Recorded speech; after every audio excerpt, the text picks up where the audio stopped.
শোনো শফিক, তোমাকে দ্বিতীয়বার ডাকছি কারণ সব কথা তো ফোনে বলা যায় না। যুগ জামানা তো অনেক খারাপ, কখন কোন রেকর্ড ফাঁস করে দেবে বোঝা বড় দায়। আমি তো আপনার সাথে সৌজন্য সাক্ষাৎ করার জন্যই তো ঢাকা আছি। তে ভাই কন কি করবেন, আপনি যে আমাকে দ্বিতীয়বারের মতো ডাকছেন আমি যে কত খুশি হছি ভাষায় প্রকাশ করা দেবি না। আচ্ছা, এমপি হাবিবের সাথে তোমার কি হয়েছে? তার সাথে কি কোনো ব্যক্তিগত দ্বন্দ্ব চলতেছে নাকি?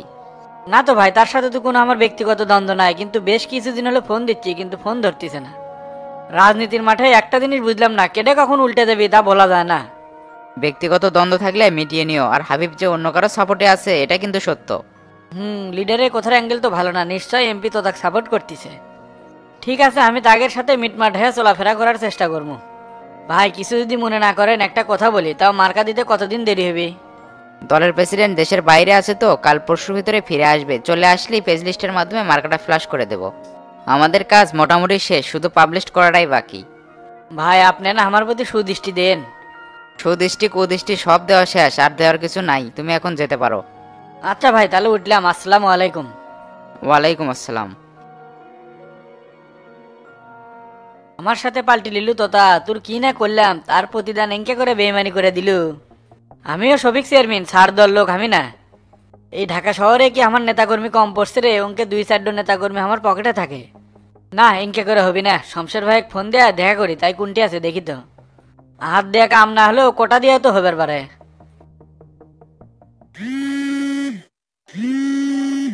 কি ব্যাপার, অনেকদিন পর শফিক ফোন দিছে, দেখি কি কয়।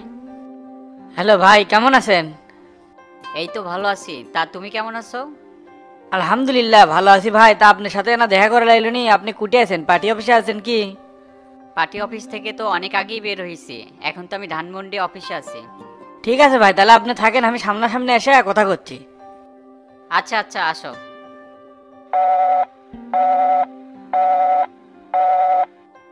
স্যার, জার্মান থেকে যেগুলো মেশিন আনছিলাম সব তো ঠিকঠাক মতোই চলিচ্ছে, কোনো সমস্যা নাই। কি রে হঠাৎ করে তুই আমাকে সার করে করছো, কাহিনী কি? অফিসের একটা রুলস আছে না, অফিস টাইমে তো আপনাকে স্যার বলতেই হবে। দেখতে দেখতে তুই আর টেরা অনেক বড় হয়ে গেছো, তোকে রে ঋণ কোনোদিন শোধ করে পাবো না। সেই ছোটবেলা থেকে তোকে রে মানুষ করছি, নিজের ভাইয়ের চাইতে তোকে রে বেশি ভালোবাসি। এখন তোকে রে দুইজনে বিয়ে করাবার পারলে আমার দায়িত্বটা না কমে। শোন কালা, থাইল্যান্ডের পার্টির সাথে কথা হসে, তারা যদি এখন আমাদের পূর্ণ পছন্দ করে তাহলে আমাদের কোম্পানি অনেক দূর আগে যাবি। তাহলে তো খুব ভালো, আমার মন করছে বাইরে আমাদের প্রোডাক্ট পছন্দ করবি। ওস্তাদ, আমার মনে হয় কি নির্বাচনের মধ্যে বড় একটা গ্যাঞ্জাম হবে। হঠাৎ করে তোর এ কথা মনে হলো কে? বগুড়া তো আরেকটা উপনির্বাচন হচ্ছে, আর ক্ষমতাসীনরা তো চাবি তাকে মার্কা জয়ী হোক। তার মধ্যে আমাদের আশেপাশে জেলের শত্রু, তারা তো মোটেও ভালো ব্যক্তি না, নিজের স্বার্থের জন্য সবকিছু করার পারে। দেশটা এখনো মগের মূল্য হয়নি রে মানিক। জনগণ যাক বেঁচে লিবি, বিজয়ের মালা তার গলা দিয়ে উঠবি। আমি শামসু বেঁচে থাকাকালীন ভোট দিলে কোনো 2 নম্বরই হওয়ার দিব না। ওস্তাদ, আমার ভয় তো একটাই, ক্ষমতার দ্বন্দ্বে আপনার যদি কিছু হয়ে যায় তখন আমাদের কি হবি? বুদ্ধি বয়স থেকে আপনার ছত্রছায়ায় আছি, জীবনের শেষ দিন পর্যন্ত এরকমই থাকবার চাই। ওস্তাদ, ক্ষমতার দ্বন্দ্বে আপনার যদি কিছু হয়ে যায় আমি কালামানিক আগের রূপে ফিরে যাবো, এটা কিন্তু জাতি ভালো করেই জানে। আল্লাহর ওপর ভরসা রাখে, আমাদের উদ্দেশ্য সৎ, আল্লাহ আমাদের প্রতি সহায় হবি। আমি সবসময় জনগণের পাশে আছি, আর বাকি জীবন জনগণের পাশে থেকে কাটাবার চাই। আমরা আমাদের লক্ষ্য উদ্দেশ্যে হাটমোস, যারা আমাদের বাধা দিবি তাকে আমরা প্রতিহত কর্ম, কিন্তু অন্যায়ভাবে জনগণের ওপর জুলুম করবি এটা আমি মানে লমো না। আমি শামসু কোবা শামসু কুবে সব শালাক ভাস করে হাল দমো। ওস্তাদ, আমিও সেটাই চাই। তে আপনি আজকে গ্রামে যাবেন নাকি কয়েকদিন থাকবেন? সামনে নির্বাচন, মাঠ ঠিক রাখার জন্য তো তাড়াতাড়ি যাওয়ার দরকার, কাল পরশুই যাবো। আর তুই এদিকে সবকিছু সামলে লেস, কোনো যেন ঝড় ঝামেলা না হয়। আচ্ছা, সামনে নেমুনি। তা নির্বাচনের মধ্যে আমি এটি থাকবো না গ্রামের যাবো? সেটা সময় হোক, অবস্থা বুঝে ব্যবস্থা লওয়া লিখবি। না না, নির্বাচনের মধ্যে আমার গ্রামে যাওয়া লাগবে। আপনি একলা মানুষ, এত কিছু সামাল দিবার পাবেন না। আমি আর টেরা আপনার পাশে থাকলে ওগুলো সবগুলো জোরে নে যাবো। আচ্ছা নির্বাচন আসুক, সেটা দেখা যাবে নি। তাই এই মাসের ট্রানজাকশনের ফাইলগুলো আমার টেবিলে এনে দিত। আচ্ছা, দিচ্ছি।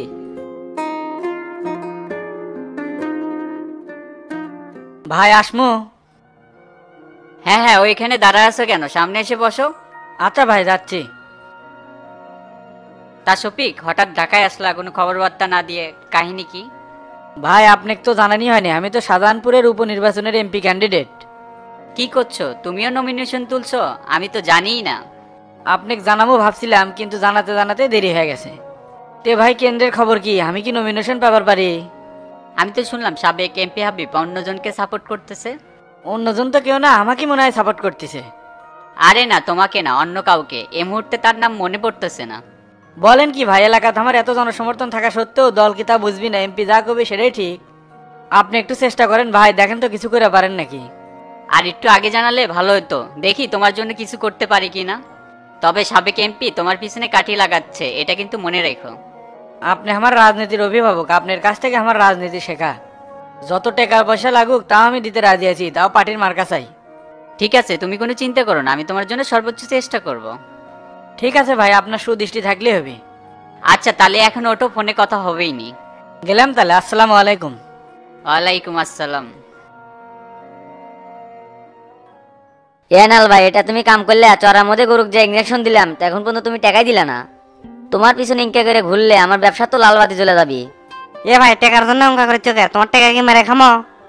আমি কি টাকা মেরে রাখার কথা কছি? গরুকে ইঞ্জেকশন দিছি, টাকা দিবে চলে যাবো। দেখলে না, ইঞ্জেকশন দেওয়ার মতো গরু লাভ দিয়ে উঠলো। আমি হলো মন্টু ডাক্তার, গ্রামের বিখ্যাত ডাক্তার।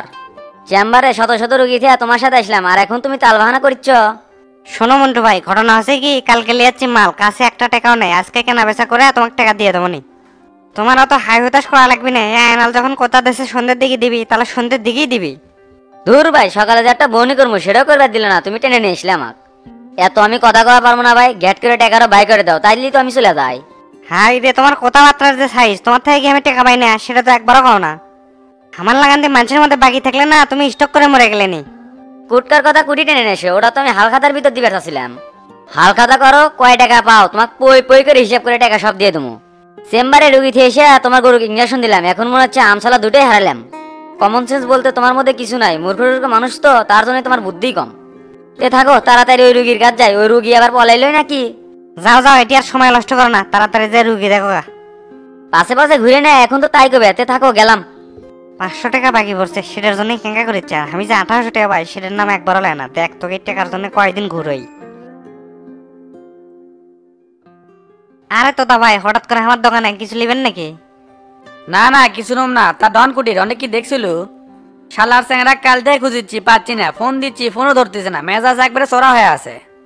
2 দিন আগে আমার সাথে দেখা হয়েছিল, ওর মাথা মতো মনে হয় গেছে। আজকাল মনে হয় ডলাডলি বেশি খাচ্ছে। কথাবার্তা ঠিক করে কবু, ডন কিন্তু আমার লোক। তুই কি জানিস শুনটা ডলি খায়? আর যদি খায়ও, সে কথা তুই ফ্লাশ করলো কি জন্য? গোপন রাখবো। ওই নিজের মুখে স্বীকার করছে, সেজন্য আপনাকে কইলাম। তাছাড়া তো এলে কথা আমি কাকু কই না। তোর নামে কিন্তু বহুত রিপোর্ট আছে, তুই আমার নামে উল্টা পাল্টা কথা কোস। এরপর থেকে ভাবে চিন্তা কথা কবু, না হলে কিন্তু তোর দোকান বন্ধ করে দেবো। আর শোনেক, সামনে উপনির্বাচন, আমার হয়ে তুই নির্বাচন করবো, কোনো দিন প্যাঁচ বুঝবেন না পারি। আর দোকানে যতগুলো কাস্টমার আসবি, সবগুলোর কাছে আমার জন্য ভোট চাবো। আচ্ছা ভাই, সামনি। আর ডনের সাথে দেখা হলে আমাকে জানাবো। আমার নাম্বার নাই তোর কাছে? হ ভাই আছে, ফোন দেমনি। ঠিক আছে, কথা যান মনে থাকে। গেলাম তাহলে, থাকে। আচ্ছা ভাই, যান। ভোটতেই দাঁড়ায়নি, মার্কাই পায়নি, তার কথাবার্তার সাইজ কি, হুমকি দিয়ে গেল। করছে ভোটের মধ্যে ওর সাথে না থাকলে দোকান বন্ধ করে দিবি। কেরে, আমি কি তোর বাবার টাকাতে দোকান দিছি? নরমের ওপর গরম দেখানি যায়, কতবারই শামসুর সাথে লাগে, তা পাবো না। এলে লোক যদি নেতা হয়, তাহলে তো জনগণের 12টা বাজে দিবি। পেশাল পারতে পারতে খিদে লাগে গেল, ভাত ছেজে লেছি, ভাতগুলো খাই।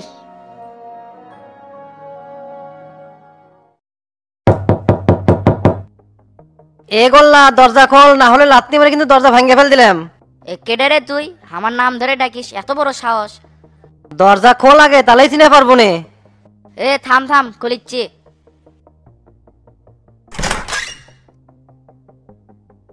হাউ হু। ওলে বালের ভয় আমি করি না, কি জন্য আসছো সেটা ক। তুই না আমাকে কয়ালো চাউল ভাজা খিলাবো, তে চাউল ভাজছো? তোকে তো সেই দিন কথার কথা কছিলাম, আর তুই হুম্বুত করে বাড়ির সামনে চলে আসছ।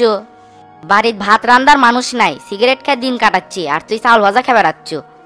দোষ কি করছ তুই? চাউল ভাজা খেয়ে তারপরে যাবো। সামনেতে সর, সারাদিন হাঁটাহাঁটি করছি, পা ব্যথা করছে, ঘরের মধ্যে বসমু। না না, ঢোকা যাবি না, লোকজন খারাপ কবি। তুই এমনিতেই ডলাডলি খাস, আবার ভিতরে ঢুকলে লোকজন কবি নি গোল্লা আর ডন মিলা ডলাডলি খাচ্ছে। সামনে থেকে সরছু, না হলে কিন্তু আবার ঘুতা মারলাম। ধরবে, তুই কাজটা কিন্তু মোটেও ঠিক করিচ্ছ না। উফ, কেবল জেলা ভাল লাগিচ্ছে, সারাদিন অনেক খাটাখাটনি গেছে। তে বন্ধু, তোর শরীরের মধ্যে কিংকে লাগিচ্ছে? সেই ভাল লাগিচ্ছে, মনের মধ্যে খালি ফুল ফুটিচ্ছে। তে বন্ধু, দেরি না করে তাহলে চাউল ভাজা নিয়ে এসো, খাই। বাড়ির কেউ নাই, এলে কেটে ভাজবি। এলে ঝোর ঝামেলা কিন্তু আমার একদমই ভালো লাগে না। এল্লি কথা কলে তো হবি না বন্ধু, তুমি যেতে পারো চাউল ভাজা নিয়ে এসো। আমার কিন্তু চাউল ভাজা খাওয়ার গেরা উঠছে। এমনি করলে সকালবেলা থেকে মন খারাপ, টাকা পয়সা কাছে নাই, কোনো কিছু খাবার পারছি না।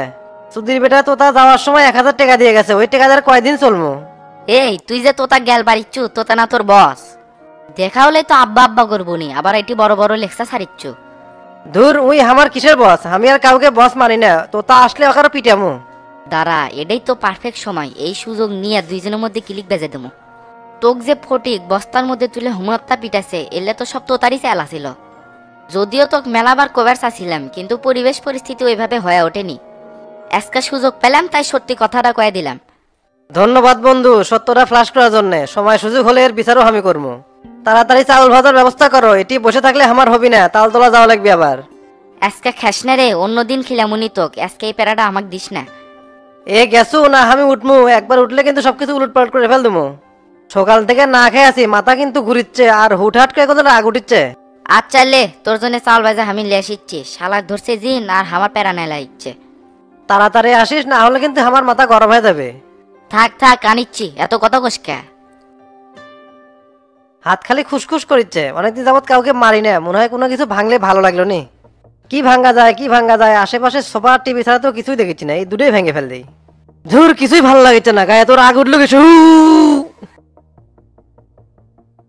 ইস রে, আর একটু হলে হাতটা পুড়ে গেল নি। এই মেয়ে মানুষের কাম কি আর আমি করে ভাই?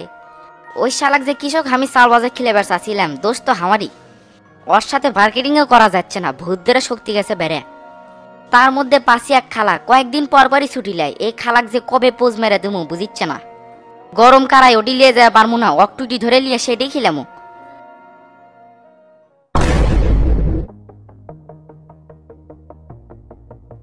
আই রে, সুদি বেড়াইলে কি করে ফেলে দিছু রে? আমি বসে থেকে এলা টিভি দেখেছিলাম আর বিড়ি খাচ্ছিলাম, সেই টিভি শুদ্ধ ভেঙ্গেলে দিছু। তোর আসতে দেরি হচ্ছে, ভাবলাম কি করা যায়, তাই এলি সব ভেঙে ফেল দিছে। ঢাকার থেকে শামসু ভাই এসে যদি এলে দেখে, তাহলে তো আমাকে একেবারে মেরেই ফেলে দিবি। খালি যদি শোনে তুই এলে করছু, তাহলেই মনে করবি নি যে তোকে আমি এটি লিয়ে এসে দুইজন মিলে ডলাডলি খাসি। তুই কিন্তু আজকে আমার মাথা মুতা গরম করে দিলু রে ডন। তোক যদি খালি আজকে জিন ভর্না করে থাকলো নি, তোকে এখনই পোজ মেরে দিল নি, কিন্তু ভাবিস না যে তোকে আমি ছেড়ে দেবো, এটার প্রতিশোধ আমি নিয়েই ছাড়মো। কি ঠিক হচ্ছে না হচ্ছে আমাকে বোঝান লাগবে না, বেশি কথাগুলো কিন্তু তোকে গুঁড়া করে ফেল দেবো। তুই আমার বন্ধু মানুষ, কিন্তু তোর ব্যবহারটা খুবই খারাপ। কে একটা টিভি ভাঙছি, তাই তোর কি হচ্ছে রে? জিনে কোলে পারে এরকম 2-3টা টিভি এনে দিবি, তোকে একটা এনে দেবো নে। বিড়ি খাওয়ার যার টেকা নাই, তাই আবার আমার টিভি কিনে দিবি? তুই এর থেকে উঠছু, মাথা মতো গরম করাস না। তোর চোপা কিন্তু আমার দেখতে মন চাচ্ছে না, মেজা যদি একবার খারাপ হয় জিন টিন দেখবো না, একের পোজ মারা শুরু করে দেবো। কত আশা করে যাচ্ছিলাম মন খুলে চাউল ভাজা খামো, কিন্তু তার হলো না। ধুসলা থাক। যা যা যা, চোখের সামনে থেকে তাড়াতাড়ি সর। হাই হাই রে, কি সর্বনাশটাই হয়ে গেল, এদিকে রুগীও দেখিচ্ছি নাই। বেশি টাকা লোভে আনাল দোকানদারের সাথে যাওয়া মোটেও ঠিক হয়নি। দুপুর করে সন্ধ্যা হলো, পকেটে একটা টাকাও ঢুকার পেলাম না। আজকে বাড়িতে গেলে বউ যে কি করবি আল্লাহ ভালো জানে। আজকে রাতে মনে হয় কপালে ভাত নাই রে, পানি খেয়ে থাকা লাগবি। বিয়ে করছি একটা দরজা, সে টাকা ছাড়া কিছুই বোঝে না, নিজের হাতে দুঃখ টেনে নিয়েছি রে। ঘরেও জ্বালা বাইরেও জ্বালা, এখন আমি কি করবো? মনে হয় মনে দুঃখে বনে যাই।